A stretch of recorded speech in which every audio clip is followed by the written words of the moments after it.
Welcome back. We're looking at the South African elections today on Inside Story. In this half, we're focusing on the big personality of South African politics these days, the ANC President Jacob Zuma.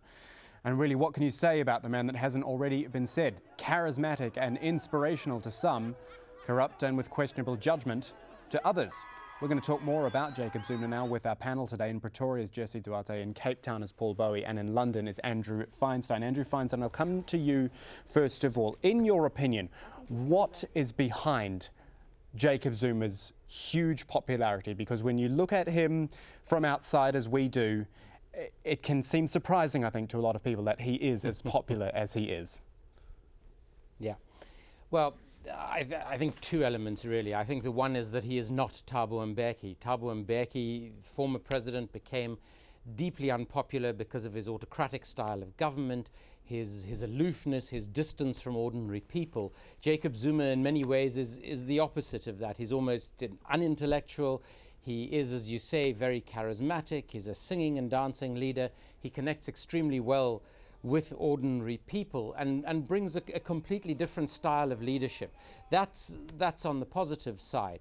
He is also something of a strong man, I suppose, in a society that likes to look up to its leaders. That too is important, and people seem willing to overlook his failings, which are manifold. He's made some quite atrocious statements about homosexuals, about women and sexual relations. There remains a very dark cloud of corruption that continues to hang over him. For years now, his lawyers have undertaken almost 30 legal actions to keep the case out of court. It's now been dropped on a technicality, with the prosecutors saying that they believe they actually have a strong and substantive case against him. He has made comments about the highest court in the land, the Constitutional Court, as Jesse referred to. So he is a very complex figure in those senses, but recent polls suggest that even though almost half of ANC supporters believe that he probably is guilty of corruption, they don't see that as a problem, and for many of them it certainly won't stop them voting for him. Would you call him a politically astute man? I think at a sort of a basic political level, he's an incredibly shrewd man. He was head of ANC intelligence in exile, and he certainly knows his way around the sort of the back room of politics, and he's played a very good political game. At a policy level, I think it's far more debatable. Jacob Zuma, to me, is far more of a blank policy slate at this point. He responds to most policy questions by saying the policy of the ANC is my policy. He also has for many years, and I remember the early years in government when I was still a member of parliament, he would often say one thing to one interest group or constituency and a quite different thing to another. At that time, as a provincial minister of economic affairs, he didn't have much power. Obviously, as state president, he's going to have significant power, and they're going to be very hard choices to be made. And I think that the policy agenda, while Jesse has spoken in broad terms about the policy agenda, I think a lot of the detail and a lot of the direction, I think there's still going to be a lot of internal battles between different interest groups around that policy agenda. And I'm going to come back to Jesse a bit later to talk about policy. For the meantime, I just want to go to Paul Bowie in Cape Town to ask about his views on the Zuma factor. How do you, as opposition, counter, as I've called it there, the Zuma factor? Because he is very charismatic, he is very popular, but then he has all these other issues which Andrew just mentioned, which I guess is, in some ways for you, political fodder. Well, then in many respects is our responsibility as the official opposition in South Africa. We believe it's important that voters go to the poll knowing exactly what their choice is. In our minds, they can either choose the open opportunity society for all of our party, or the closed crony society of the ANC, of which Jacob Zuma is the epitome. A man who was, until recently, facing 783 charges of fraud, corruption and racketeering. A man who has a clear and distinct tendency to say one thing, as has been pointed out, to one group and totally another to another. A man who also has a very catastrophic record on issues of individual human rights, be they homosexual rights, attitudes towards women, the things that have been raised. There is a very large body of evidence which points to the fact that he is very unsuitable for the highest office in the land. And that is why we have made a very clear point in this campaign to say to voters, you must be very clear about the choice that you face in South Africa. Here is a man who could potentially be the president, who has all of these very serious question marks about him, and who in many respects is totally unsuitable for the highest office in South Africa.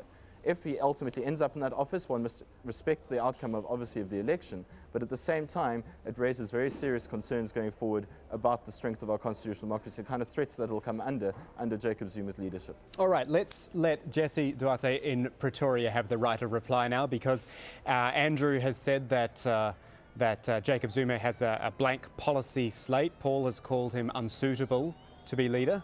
What would you like to say?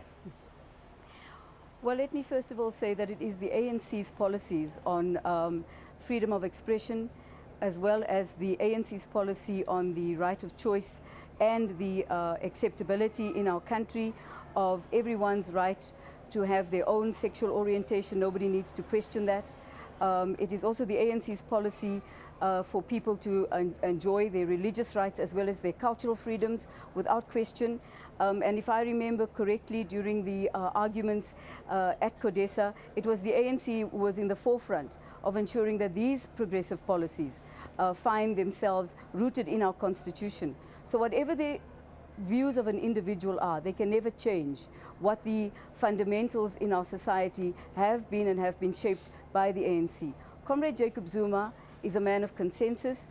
He believes that he needs to lead the policies of the ANC as they are determined by the collective.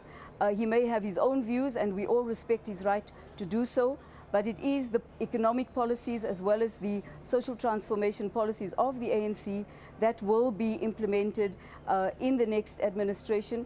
What he leads, though, he's a man of great pragmatism. He has a great sense of purpose. He understands the views and understands poverty in its entirety, having come from that particular level himself. I would not say that he's not an astute politician. I think that he's incredibly astute. I think that he understands very well how to manage and balance between the needs and wants of the minority in our country as to the real needs of a majority, and balance between those two. Can you understand, though, Jesse? To reassure. I'm sorry to interrupt you. Can you understand, though, why people looking in would question Jacob Zuma? Things like rape allegations, corruption allegations, even something which some people might laugh off as his favourite song, Bring Me My Machine Gun. Can you understand why people look at him and wonder why he is so popular and why he might be the next president? I think that what you need to understand also, Kamal, is that there's a real sense within the ANC that the understanding that you might have and the perception that you might have has largely been driven by a public trial by media of Comrade Jacob Zuma, which has been led for 8 years, and Andrew is quite right, there have been 38 court appearances, not all of them, and I'd like to correct him, at the behest of Mr. Zuma, some of them at the behest of the National Public Prosecuting Authorities themselves. We believe very firmly that Jacob Zuma has been persecuted, that he has been the victim of interference at all levels, and it's been proven that even the former head of the National Public Prosecuting Authority interfered in 2005 and in 2007 when new charges were brought against him. We think those charges are spurious. They have not been, there's been no substance to them, and the majority of the people in South Africa believe that Comrade Jacob Zuma is an innocent person who has been persecuted. And we do understand why you might out there have this perception of him, because it's been engineered in the main, unfortunately, through lack of information by the media, both in South Africa as well as, in particular, the United Kingdom. Andrew, just a quick response from you. We've got 30 seconds left, but I know you wanted to say something. Yeah, Kamal, I just wanted to say, with respect to that, there has been an enormous amount of political interference and interference by the previous President Thabo Mbeki in a number of the institutions of state, investigative bodies, prosecutorial bodies. But what has happened as a consequence of that is that other people who have also been implicated in corruption have not been charged as Jacob Zuma and some around him have been. Right. But the fact that there has been that political interference doesn't mitigate the guilt of, for instance, Zuma's financial advisor, Shabir Sheikh, or in fact the very, very serious allegations based on significant prima facie evidence against Zuma himself. And I just hope that the ANC can differentiate between what should be the independence of the courts and what has historically been a politically maligned process. Andrew, I've got to jump in. I'm so sorry because the clock has wound down here on Inside Story, but thanks to our guests, Jesse Duarte in Pretoria, Paul Bowie in Cape Town and Andrew Feinstein in London. Thank you for joining us, and to you, our viewers, as well. Thanks for being with us on Inside Story. From the whole team, goodbye for now.